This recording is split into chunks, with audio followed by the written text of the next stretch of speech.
Knee pain in us runners has been a polarizing topic over the past few years, with almost every non-runner and clickbait-driven blog saying that running is bad for your knees. Meanwhile, every runner, run coach, run influencer, and running blog saying that running is actually good for your knees.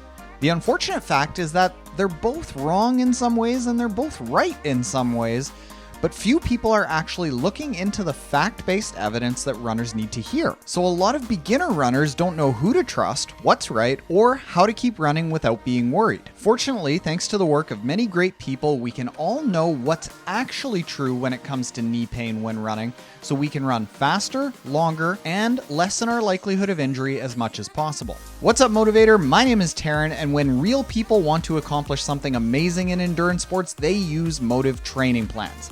Let's get into it. Since the dawn of the meme, runners have been making fun of non-runners for believing that running is bad for our knees.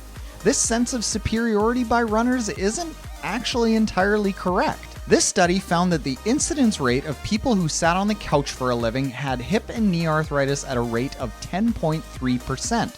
But competitive runners had a nearly 30% higher likelihood of developing hip and knee arthritis at a rate of 13.3%.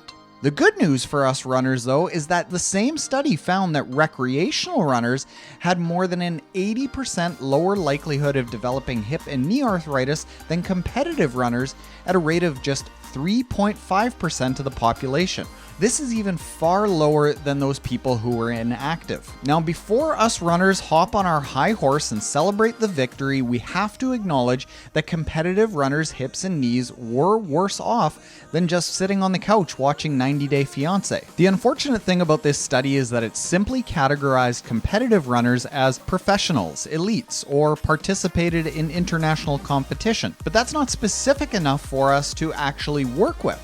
Because just calling yourself recreational and not elite doesn't mean you'll be injury-free. We need some hard rules to guide us in our running. To quickly mention just one last study, because it's a really good one, this study wanted to find the biggest causes of injuries like knee pain amongst runners so that we could all work to avoid them and continue to run pain-free.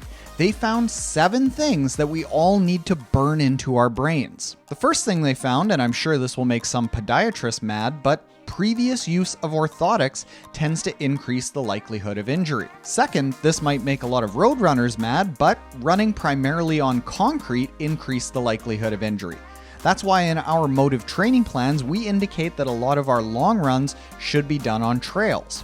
Third, wearing the same shoes for longer than 4 months increased the likelihood of injury. Fourth, running only once per week caused more injuries, which is why even during triathlon maintenance phases where running doesn't need to be at such a high level, our plans still have 2 or more runs recommended per week.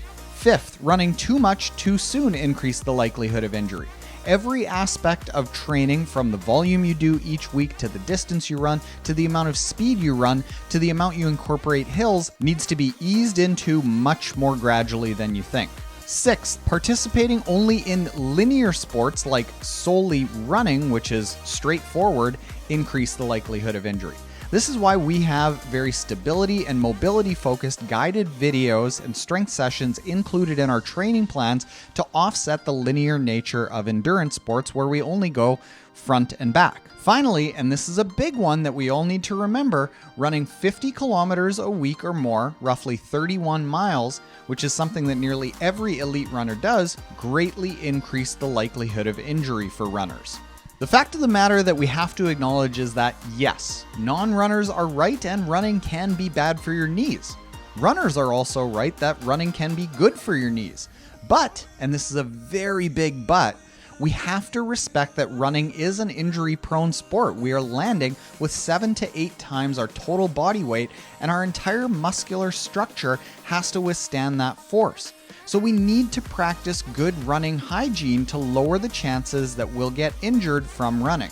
One of the best ways that you can do this is by getting a training plan that prioritizes health first and performance second. What we find is that by using a training plan that's designed in such a way, you'll become healthy, and as a secondary effect, you will increase the likelihood of good performance. In a lot of cases, people who train with health first as the focus, they have better performance than they ever had when they focused on performance first. A health-focused plan inevitably results in good performance, but a performance-focused plan doesn't necessarily result in good health. If you are a beginner or age group runner, consider subscribing for our weekly videos made specifically for real people looking to accomplish something amazing in endurance sports.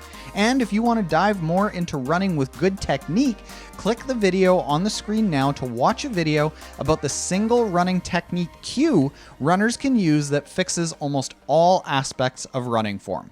Later, motivators.